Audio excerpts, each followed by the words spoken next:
मुझे खेलते रहना बहुत अच्छा लगता है।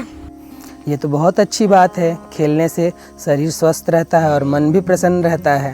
लेकिन सब मुझे पढ़ाई करते रहने को बोलते हैं। वो भी जरूरी है, पढ़ाई करने से ज्ञान मिलता है और ज्ञान का उपयोग कर हम अपना जीवन सफल बनाते हैं। जब दिन भर पढ़ते रहूंगा तो खेलूंगा कब?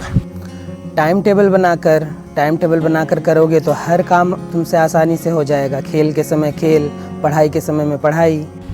लेकिन सर सारा टाइम तो पढ़ाई करने में लग जाता है।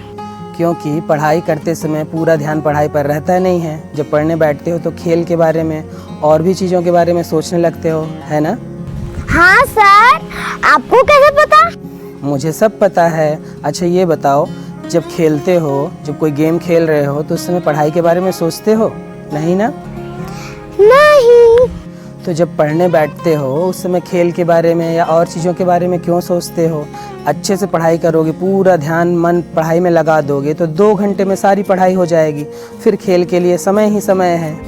अच्छा सर, आज से ऐसा ही करूँगा, प्रॉमिस। पढ़ाई अच्छे से करोगे तो पढ़ाई का फ़ायदा गेम में भी मिलता है। गेम अच्छे से करोगे, शरीर स्वस्थ रहेगा तो पढ़ाई में भी अच्छे से ध्यान लगता है। अच्छा, तुमने वो कविता जो खेल खेल में 2 दिन में इतनी लंबी कविता याद कर ली थी, याद है?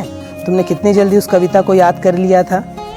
अच्छा सर, वो तो मैं तुरंत याद कर लिया था क्योंकि वो मुझे बहुत अच्छा लगा था। Very good. वैसे ही पढ़ाई हमें मज़ा ले लेके करनी है। इतनी लंबी कविता तुमने झटाक से याद कर ली थी। आज तुमको वो कविता याद है? हाँ, सुनाऊं? हाँ सुनाओ। वर्षों तक उनने घूम घूम बाधा विघ्नों को चूम चूम सहधूप घाम बानी पत्थर पांडव आए कुछ और निकल सौभाग्य न सब दिन सोता है देखें आगे क्या होता है। महती की राह बताने को, सबको स्मार्ग पे लाने को, दुर्योधन को समझाने को, भीषण विध्वंस बचाने को भगवान हस्तिनापुर आए पांडवों का संदेश लाए। दो ना अगर तो आधा दो, इसने भी यदि बाधा हो तो दे दो केवल 5 ग्राम, रखो अपनी धरती तमाम, हम वही खुशी से खाएंगे, परिजन पर सीना उठाएंगे। दुर्योधन वह भी दया का आशीष समाज की का उल्टे हरि को बांधने चला, जो था साध साधने चला। जब नाश मनुष्य पर छाता है पहले ही विवेक मर जाता है। हरि ने भीषण हुंकार किया, अपना स्वरूप विस्तार किया, डगमग डिड्डत डोले, भगवान कुपित होकर बोले जंजीर बांध कर साथ मुझे, हाँ हाँ दुर्योधन बांध मुझे। यह देख गगन मुझ में लय है, यह देख प्राण मुझ में लय है, मुझ में विलीन है झंकार सकल, मुझ में लय है संसार सकल, अमृत फूलता है मुझ में, संहार झूलता है मुझ में, उच्चाचल मेरा जब तबाल भूमंडल विशाल विशाल बुद्धि बंद को घेरे है, मैं नाग में रूपक मेरे हैं, जितने जो गिरा नक्षत्र निखर सब है मेरे मुख के अंदर, जगह तो देश आकार देख मुझ में सारा ब्रह्मांड देख, क्षरचर जीव क्षरचर नश्वर मनुष्य जातियां सटकोटि सूर्य सटकोटि चंद्र सटकोटि सिंधु मन सटकोटि विष्णु ब्रह्मा में सटकोटि विष्णु जलपति धनेश सटकोटि सटकोटि काल सटकोटि धन लोक पाल जंजीर बहाकर साधिने, हाँ हाँ दुर्योधन बांधिने, भूलोक अतल पाताल देख गतार अनाद काल देख, यह देख जगत का आदिशान, यह देख महाभारत का मिट्टों से पटी हुई भू है, पहचान कहाँ इससे तू है। अंबर ने कुंतल जाल देगा, पद के नीचे पाताल देख, मुट्ठी में तीनों काल देख, मेरा स्वरूप विकराल देख, सब जन्म मुझी से पाते हैं फिर लौट मुझी में आते हैं, जिव्वा से करती जाल से कर सांसों से पाता जंपान, पड़ जाती मेरी दृष्टि से शिष्ट उधर, जब भी मैं मोहनता हूँ लोचन छा जाता चारों ओर मैं, बांधने तू मुझे आया है जंजीर बड़ी क्या लाया है, जब बांधना चाहे मुझको मन पहले बांध अगन गगन, जो सुने को बांध न सकता है वो मुझे बांध कब सकता है, हित वचन तूने ना माना महते का मूल ना पहचाना, अब ले मैं भी जाता हूँ अंतिम संकल्प सुनाता हूँ, याचना नहीं अवरण होगा जीवन चाहे अति मरण होगा, टकराएंगे गिरन निकल बसेगी भूख पर वही पगार, फंशेष नाक का डोलेगा विकराल काल मुंह खोलेगा।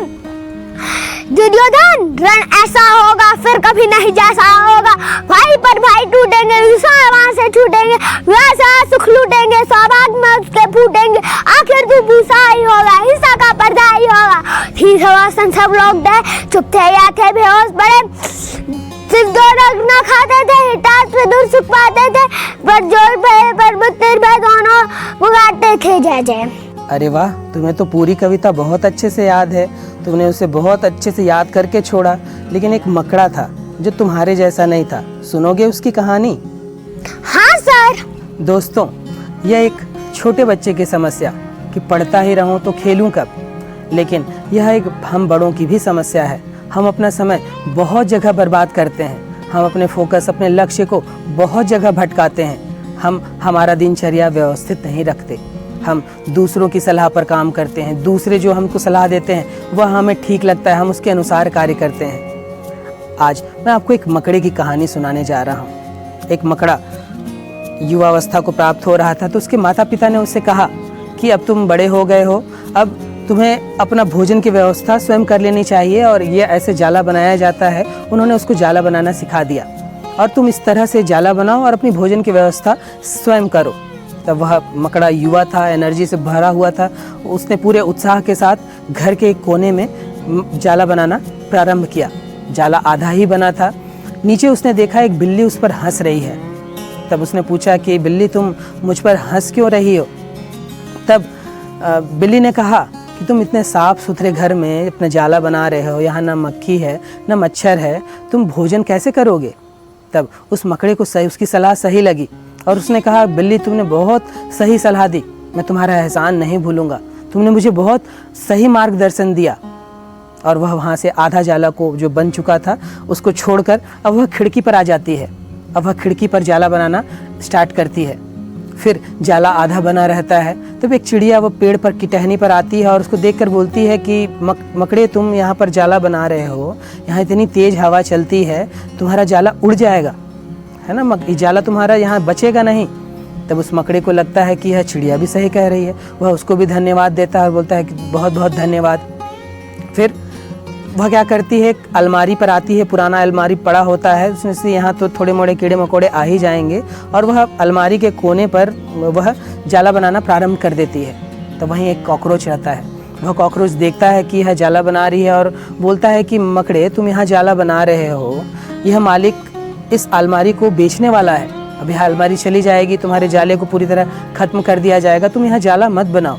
तब वह मकड़े को उसकी बात भी सही लगती है और वो बोलता है, बहुत बहुत तुम्हारा भी धन्यवाद भाई, तुम लोग जैसे मेरे सलाहकार हो, बहुत बहुत उसके लिए शुक्रिया। अब वह क्या होता है, अब दूसरे जगह जाला बनाना प्रारंभ करता है। लेकिन 3-3, 4-4 जाला बनाने की वजह से वह पूरी तरह थक चुका रहता है। उसके अंदर शक्ति अब बची नहीं रहती है। तो वह थक कर वहीं फर्श पर निढाल पड़ा रहता है।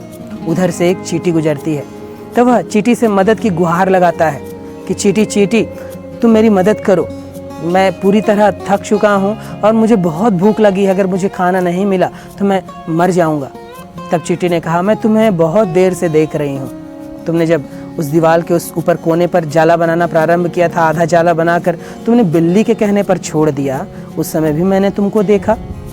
जब तुमने खिड़की पर जाला बनाया और एक चिड़िया के बोलने पर तुमने अपने आधे अधूरे जाला को छोड़कर तुम उसे छोड़ आए, मैंने वह भी देखा। और जब तुम अलमारी पर जाला बना रहे थे और एक कॉकरोच के बोलने पर तुमने उसको भी आधा अधूरा छोड़ा, वो भी मैंने देखा।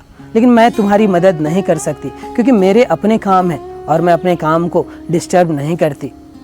मैं तुम्हारी तरह नहीं हूँ कि किसी के बोलने पर आ जाऊँ और अपने काम को छोड़ दूँ। मैंने अपने लिए भोजन की व्यवस्था बहुत कर ली है, ठंड आने वाली है और मैंने अपने ठंड के लिए अपना सारा स्टॉक जमा कर लिया है। मुझे भूखा नहीं मरना पड़ेगा। तुम्हें यही सीख सही मिलती है कि तुम दूसरों की सलाह पर तुमने काम किया और तुम्हें यह फल भुगतना पड़ रहा है। वह मकड़ा वहाँ पड़ा पड़ा भूख के मारे मर जाता है। तो दोस्तों, यह कहानी जिससे हमें सीख मिलती है कि हमें कभी दूसरों की सलाह से काम नहीं लेनी है। हमें सलाह उसी से लेनी है जो उस क्षेत्र में विशेषज्ञ हो। आप किसी काम की प्लानिंग करिए कि कैसे उस काम को करना है, तो उसके लिए किसी विशेषज्ञ से पूछिए। मैंने बार बार कहा है कि अगर आपका बेटा या कोई आपका बच्चा बीमार पड़ता है तो आप मोटर मैकेनिक के पास नहीं जाते, आप एक डॉक्टर, वैद्य, चिकित्सक के पास जाते हैं, वहाँ अपने बच्चे का इलाज कराते हैं। तो हमें इस कहानी से यह सीख मिलती है कि हमें किसी से भी सलाह नहीं लेनी है। एक बार आपने प्लान बना लिया तो इसे जब तक वह काम कंप्लीट नहीं हो जाता उसे आधा अधूरा नहीं छोड़ना है। वह जब तक कंप्लीट नहीं हो जाता उसे पूर्ण करके ही उस काम को छोड़ना है। आप 10 काम भी एक साथ करिए, वो भी कर सकते हैं, लेकिन जब आप एक काम कर रहे हैं तो अपना 100%, 200% उसमें दीजिए, तब वह आप काम सफल होंगे ही होंगे। आप 10 काम करिए, लेकिन एट ए मोमेंट पर, अभी जो आप कर रहे हैं उस पर पूरा ध्यान लगाइए। अपनी समय सारणी बनाइए, टाइम टेबल के अनुसार काम करिए। खाने का, पढ़ने का, खेलने का, काम का, बिजनेस का, फैमिली का, सबको समय दीजिए। आपके पास समय ही समय है, समय की कमी बिल्कुल भी नहीं है। लेकिन हम अव्यवस्थित होते हैं, हम अपना समय बहुत जगह बर्बाद करते हैं। हम टेलीविज़न पर, मोबाइल पर, फालतू की चीज़ें देखने पर अपना बहुत समय व्यस्त करते हैं, और हमको देखकर हमारे बच्चे सीखते हैं। हमारे बच्चे हम जो बोलते हैं वह नहीं मानते। हम हमारे बच्चों के लिए हीरो और हीरोइन हैं। वह हमें देखकर बढ़ते हैं, हमें देखकर सीखते हैं। वे हमें देखेंगे कि हम मोबाइल पर काम कर रहे हैं, दिन भर मोबाइल में लगे हैं, मोबाइल को देखकर या टेलीविज़न को देखकर खाना खा रहे हैं, तो वो भी वही सीखेंगे। फिर आप बच्चों को दोष देंगे कि हमारे बच्चे तो ऐसे हो गए, वैसे हो गए। लेकिन आप उनके प्रथम गुरु हैं, आप उनको बहुत कुछ सिखा सकते हैं। तो अपना समय व्यवस्थित रखें। अपने समय को, बहुत बहुमूल्य है समय, उसे यूं ही बर्बाद मत करिए। अपने जीवन के लक्ष्य, अपने जीवन में अच्छी चीज़ों को सीखने में लगाइए। और जो उत्साह आप कोई भी काम के शुरू में रखते हैं उसे अंत तक बनाए रखिए। जब तक वह काम कंप्लीट नहीं हो जाता तब तक आपको अपने उस उत्साह को बनाए रखना है। और कार्य को कार्य की तरह बिल्कुल मत करिए, उसे एक खेल बना लीजिए, उसे एक आनंद बना लीजिए। ढूंढिए उस काम को, अगर करना ही पड़ रहा है तो उसमें एक मज़ा ढूंढ लीजिए, उसमें कोई एक वजह ढूंढ लीजिए कि मैं वह काम क्यों करूं। फिर देखिए हर काम आपके साथ अच्छा होगा। तो अथर्व, तुमने क्या सीखा इस कहानी से? हमें अपना काम पूरे उत्साह के साथ करना चाहिए। हमें अपना काम आधे अधूरे में नहीं छोड़ना चाहिए। जो चीज़ हमारा ध्यान भटकाती है उससे हमें दूर रहना चाहिए। बहुत अच्छे। अब आगे से पढ़ाई के समय पढ़ाई, खेल के समय खेल, और एक टाइम टेबल बनाकर हर काम करो, तो हर काम अच्छे से कर पाओगे। ठीक है? ओके सर, आज से मैं अपना समय बर्बाद नहीं करूँगा। तो दोस्तों, ये एक मकड़ी की कहानी, साथ में बच्चे की समस्या कि दिन भर पढ़ता रहूं तो खेल कब करूं। लेकिन यह समस्या हमारे साथ भी है। हम अपने समय को बहुत जगह पे बर्बाद कर देते हैं। हम कोई काम कर रहे हैं, हमारे सामने कोई लक्ष्य है, लेकिन हम अपने ध्यान, अपनी चीज़ों को कई जगह पे अटका के रखते हैं। हम टेलीविज़न, मोबाइल पर अपना समय बहुत फालतू की चीज़ें देखने में बर्बाद करते हैं। यह एक उपकरण है, इसका उपयोग हमें करना चाहिए, हमें अपनी उपयोगिता के लिए। लेकिन अगर यह हमारा समय बर्बाद करे तो यह हमारे लिए नुकसानदायक है। फिर हम कई काम दूसरों से सलाह लेकर भी करते हैं, हमें उससे भी बचना है। और अंतिम बात कि जिस काम को आपने प्रारंभ किया है, जो उत्साह आपने प्रारंभ में रखा था, वही उत्साह आपको अंत तक रखना है, जब तक कि वह कार्य कंप्लीट ना हो जाए। तो आज इतना ही। धन्यवाद।